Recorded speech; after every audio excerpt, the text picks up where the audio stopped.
আসসালামু আলাইকুম এভরিওয়ান। গত ক্লাসে আমরা স্ক্লেন কাইমা, কলেন কাইমা, প্যারেন কাইমা এই টিস্যুগুলোর ছবি, কাজ কি, কত প্রকার কি কি জেনেছিলাম।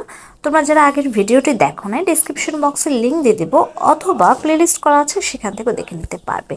আরেকটি কথা, পরে স্টার্ট করার আগে যে কথাটি বললেই নয়, তোমরা কিন্তু এই ভিডিওটি দেখার সময় অবশ্যই খাতা, কলম, পেন্সিল বা মার্কার নিয়ে বসবে। আমি যেখানে যেখানে দাগাতে বলবো দাগিয়ে ফেলবে, যেগুলো নোট করার কথা এগুলো নোট করে ফেলবে। ওকে, তো আজকে আমরা জটিল টিস্যু নিয়ে পড়বো। আমি কিন্তু গত ক্লাসে বলেছিলাম আমরা যত সামনের দিকে আগাবো তত নতুন নতুন ওয়ার্ড, নতুন নতুন সেন্টেন্সের সাথে পরিচিত হব। সো এগুলো কিন্তু আমাদের এখন থেকে পড়তে হবে। আমরা যদি এখন থেকে না পড়ি তাহলে কিন্তু এগুলো মাথায় থাকবে না। বেশি কথা বলতে চাই না, আবার না বললেও হয় না। তোমরা আসলে এত কথা পছন্দ করো না, তারপরেও তোমাদের ভালোর জন্য আমাকে বলতেই হয়। বেশি বকবক না করি, তো চলো আমরা এখন পড়া স্টার্ট করি।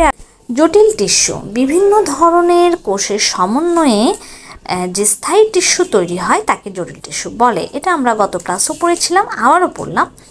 তাহলে অনেকগুলা কোষ এবং সেগুলো ভিন্ন ভিন্ন স্টাইলে হতে হবে। এরকম ভিন্ন ভিন্ন টাইপের কোষগুলো একসাথে মিলে যে টিস্যুটা তৈরি হয়, কোন টিস্যু, স্থায়ী টিস্যু তৈরি হয় তাকে জটিল টিস্যু বলে। এখান থেকে 1 মার্ক কোশ্চেন পাবা।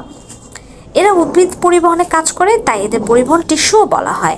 এদের আরেকটা নাম কি? এদের আরেকটা নাম হলো পরিবহন টিস্যু, কারণ এরা উদ্ভিদের পরিবহনে কাজ করে। ওকে, তাহলে এখান থেকে একটা এমসিকিউ আসতে পারে যে জটিল টিস্যুর আরেকটি নাম কি, বা জটিল টিস্যুর অপর নাম কি? পরিবহন টিস্যু। এর পরে বলা আছে এই টিস্যু 2 ধরনের, জাইলেম, ফ্লোয়েম। জাইলেম, ফ্লোয়েম একত্রে উদ্ভিদ পরিবহন টিস্যু গুচ্ছ গঠন করে। জাইলেম, ফ্লোয়েম দুটোই একসাথে কি করে টিস্যু গুচ্ছ গঠন করে। স্ক্রিনে আমরা একটি পরিবহন টিস্যু গুচ্ছের ছবি দেখতে পাচ্ছি। এখানে দুটো অংশ দেখা যাচ্ছে। এই যে বড় অংশটা যেটা, সেটা হচ্ছে ম্যাটাজাইলেম, এবং নিচের দিকে ছোট যে চিকন চিকন অংশগুলো এগুলো হচ্ছে প্রোটোজাইলেম।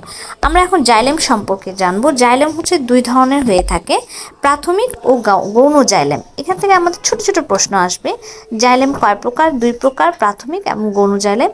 প্রোক্যাম্বিয়াম থেকে সৃষ্ট জাইলেমকেই প্রাথমিক জাইলেম বলে। প্রাথমিক বৃদ্ধির শেষে যেসব ক্ষেত্রে গৌণ বৃদ্ধি ঘটে সেখানে গৌণ জাইলেম সৃষ্টি হয়। প্রাথমিক জাইলেম আবার 2 ধরনের।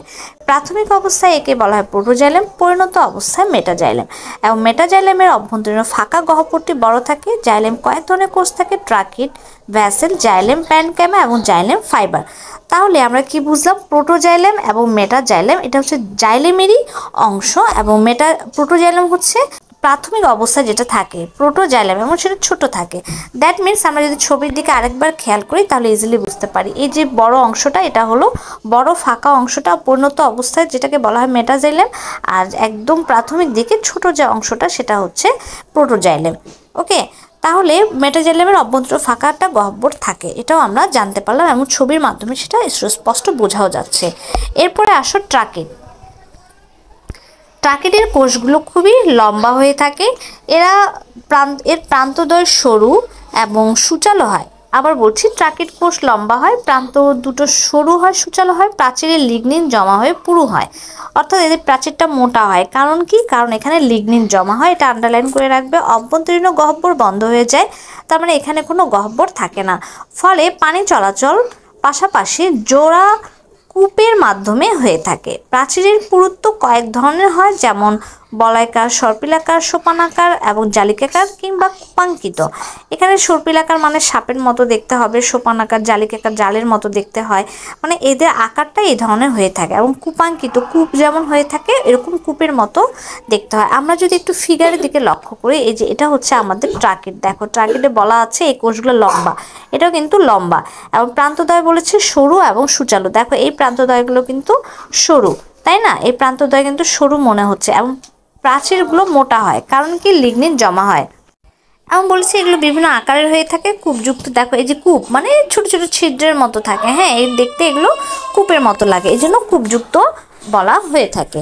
ওকে, এরপরে আসো ভ্যাসেল। আমরা যদি ছবির দিকে তাকাই দেখতে পাচ্ছি, তবে ছবিটির দিকে তাকানোর আগে আমরা একটু পড়লে আমরা আরো ইজিলি বুঝতে পারবো।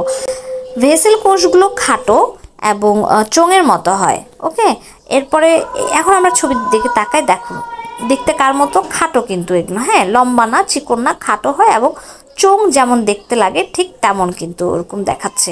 এরপরে বলা হচ্ছে কোষগুলো একটি মাথা আরেকটা সজ্জিত হয়ে থাকে এবং প্রান্তীয় প্রাচীরটি গলে গিয়ে একটা দীর্ঘ নলের মতো অঙ্গের সৃষ্টি করে। এর ফলে কোষ রসের উপরে ওঠার জন্য একটা পথ সৃষ্টি হয়। কোষ রস অর্থাৎ ভিতরে যে রসটা থাকে এই রসটা যখন উপরে উঠতে চায় এটার জন্য একটা পথ সৃষ্টি হয়। প্রাথমিক অবস্থায় এই কোষগুলো প্রোটোপ্লাজম পূর্ণ থাকলেও পরিণত বয়সে এরা মৃত হয়ে যায় আর প্রোটোপ্লাজম বিহীন হয়। আগে আমরা পড়েছিলাম প্রোটোপ্লাজম যেটা যে কোষে থাকে না সেই কোষটা কিন্তু মৃত, এটা মাথায় রাখবে। এরপরে বলা আছে ভেসেলের প্রাচীর ট্রাকিডের মতো বিভিন্ন রূপের হয়ে থাকে। হ্যাঁ, এগুলো আর পড়লাম না। ভেসেল সাধারণত কয়েক সেন্টিমিটার লম্বা হয়, তবে বৃক্ষ আরোহী উদ্ভিদে আরও অনেক লম্বা হতে পারে। প্রধানত গুপ্তবীজ উদ্ভিদে দেখা যায়, এটা আন্ডারলাইন করে রাখো। এদেরকে কোন ধরনের উদ্ভিদে দেখা যায়? গুপ্তবীজী যেসব উদ্ভিদ, হ্যাঁ, তাদের ক্ষেত্রে ভেসেল যে কোষটা এটা দেখতে পাওয়া যায়। নগ্নবীজী উদ্ভিদের মধ্যে উন্নত উদ্ভিদ যেমন নিটাম, এটা আন্ডারলাইন করো। প্রাথমিক পর্যায়ে ভেসেল থাকে, পানি এবং খনিজ লবণ পরিবহন অঙ্গকে দৃঢ়তা প্রদান করায় এর কাজ, এটা আন্ডারলাইন করো। এখান থেকে আমাদের আসলে প্রতিটা লাইনে ইম্পর্টেন্ট। তারপরে ইম্পর্টেন্ট লাইনগুলো আমি বলে দিলাম যে ভ্যাসেলের বৈশিষ্ট্য কী, ভ্যাসেলের কাজ কী, কোন কোন উদ্ভিদে ভ্যাসেল দেখতে পাওয়া যায় সেটা আন্ডারলাইন করে রাখবে এবং মুখস্থ রাখবে। এরপরে আসো জাইলেম, প্যারেনকাইমা এবং জাইলেম ফাইবার। জাইলেম প্যারেনকাইমা কি? জাইলেম অবস্থিত প্যারেনকাইমা কোষকে জাইলেম প্যারেনকাইমা বলা হয় বা উড প্যারেনকাইমা। এদের প্রাচীর পুরু পাতলাও হতে পারে। প্রাইমারি জাইলেমে অবস্থিত প্যারেনকাইমা কোষ পাতলা প্রাচীরযুক্ত, তবে গৌণ জাইলেমে এরা পুরো প্রাচীরযুক্ত হয়ে থাকে। খাদ্য সঞ্চয়, পানি পরিবহন করা এদের কাজ। এখান থেকে আন্ডারলাইন করতে পারো জাইলেম প্যারেনকাইমার কাজ কি।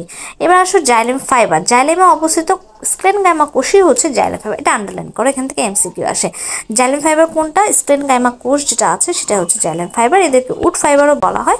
এই কোষগুলো লম্বা হয়ে থাকে, দু প্রান্ত শুরু হয়ে থাকে। পরিণত কোষে প্রোটোপ্লাজম থাকে না বলে এরা মৃত, এটা আন্ডারলাইন করে রাখো। কারণ জাইলেম ফাইবার যখন পরিণত হয়ে যায় তখন এখানে প্রোটোপ্লাজম থাকে, যখন এটা মৃত হয় উদ্ভিদেরা যান্ত্রিক শক্তি যোগায়। মোস্ট ইম্পর্টেন্ট একটা লাইন, উদ্ভিদে এরা কি শক্তি যোগায়? যান্ত্রিক শক্তি যোগায়।